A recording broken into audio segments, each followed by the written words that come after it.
रोहित शर्मा आए sir press conference में। हाँ, आना ही पड़ेगा। आए हैं, लेकिन ऐसे कुछ खास उन्होंने बातचीत नहीं की जो उन्होंने पोस्ट मैच प्रेजेंटेशन में की।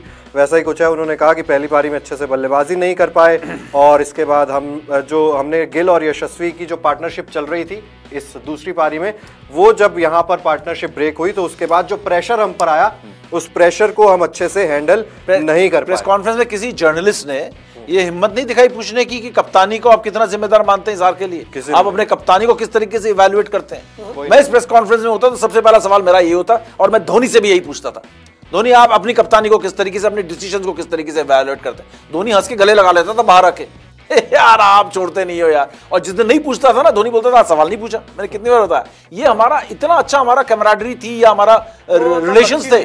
रिपोर्टर्स, अरे यार हार्ड क्वेश्चन नहीं पूछोगे तो निकल गया बच के।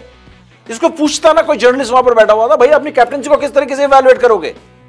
कैप्टनसी पे आपके बहुत सवाल उठ रहे हैं, आपने 4-5 गलत, आपने वॉशिंगटन सुंदर आपने एक फैसला लिया था, कुलदीप को बाहर करने वाला फैसला जो गलत था वो वॉशिंगटन ने आपको सही साबित कर दिया, लेकिन आपने कुलदीप को बाहर कर दिया, वो एक गलत फैसला था। इसके अलावा जो मैदान में जो फैसले हुए, जिस तरीके से कप्तानी हुई, जिस तरीके से आपका बल्ला चला है, आप अपने परफॉर्मेंस और कप्तानी को इस सीरीज हार के लिए कितना जिम्मेदार समझते हैं, किस तरीके से इवैल्यूएट करते हैं इस सीरीज में अपनी कैप्टनसी को अब तक? ये किसी ने नहीं पूछा। तो साफ तौर पर यही था ना कि आपको बल्लेबाजी भरोसा ही नहीं था, तभी आप लास्ट तक कह रहे थे कि यार 10वें नंबर का भी बल्लेबाज अगर मिल जाए बचा ले हमें किसी तरीके से, लेकिन ऐसा नहीं होता ना। टॉप के 6 ने नहीं बनाए तो 10वें नंबर से आप क्या एक्सपेक्ट कर रहे हो? तो जो होना था वही हुआ है, जो सबको दिख रहा है वही चीज हुई है। इसके अलावा उनसे पूछा यही सवाल कि 18 सीरीज लगातार आप जीतने के बाद आप हारे हो। उन्होंने कहा कि लास्ट के 2 जो टेस्ट मैचेस है इसमें चीजें जो है हमारे हिसाब से नहीं रही। 18 सीरीज हम इससे पहले जीते थे, लेकिन उन्होंने कहा कि ये चीजें होंगी। उन्होंने कहा कि ऐसी एक सीरीज तो आनी थी जब हम ये वाला जो रिकॉर्ड था उसको यहाँ पे पहले क्यों नहीं आई? ऐसी आनी थी तो 18 सीरीज तक कैसे चलती रही? और घर पर ये सीरीज नहीं आनी थी, लेकिन इस सीरीज में होना ये अपने आप में एक अपवाद है। बिल्कुल ये अपने आप में एक शर्मनाक है मामला कि आप न्यूजीलैंड के खिलाफ, शुक्र है बांग्लादेश के खिलाफ नहीं आया। एग्जैक्टली यही चीज है। तो इसके अलावा उनसे पूछा WTC फाइनल को लेकर आप क्या सोचते हैं, तो इस पर वो बचते हुए थोड़ा सा नजर आए। वो कहा कि अभी WTC के बारे में सोचना थोड़ा अर्ली है। अर्ली अच्छा। उन्होंने कहा it's too early to think about WTC। उन्होंने कहा मुझे बहुत ज्यादा हर्ट हो रहा है, हम ये वाली गेम हारे, it's hurting me because we lost the game. और मैंने कहा कि उन्होंने कहा कि ज्यादा दूर की अभी मैं नहीं सोचना चाहता, ये कलेक्टिव फेलियर है। पास की तो सोच ले। ये कलेक्टिव फेलियर है और it's about the entire unit that has to take the blame यहाँ पर। और उन्होंने कहा कि if you bat for 3 days you win a test match. ये भी उन्होंने एक्सेप्ट किया, अगर आप 3 दिन बल्लेबाजी कर सकते हो तो आप टेस्ट मैच जीतते हो। खेलेगा कौन?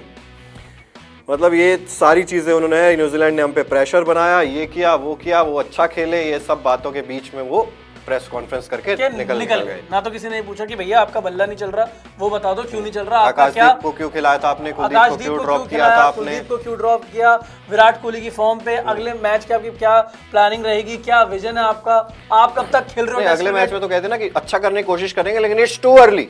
अभी मेरे को दर्द हो रहा है तो अभी मैं नहीं बता सकता कि WTC फाइनल में हम पहुंचेंगे या नहीं पहुंचेंगे। अंदर पता कि हो गया काम, उनको पता लग गया शायद। इम्तियाज शाह बोल रहे हैं love from Pakistan Karachi, Indian team अच्छी है, ऐसा मत बोलो रोहित को भैया। इम्तियाज आपकी टीम को बचाने का काम हमने किया है, बाबर को ड्रॉप करवाया हमने आपके है, और देख लो ऐसा नहीं होता कि हम कुछ ना को कुछ कहना पड़ता है जब नहीं करते हो। जब हम ये अच्छा खेलते हैं तब तारीफ करते हैं, तब क्यों नहीं कहते हो कि तारीफ मत करो?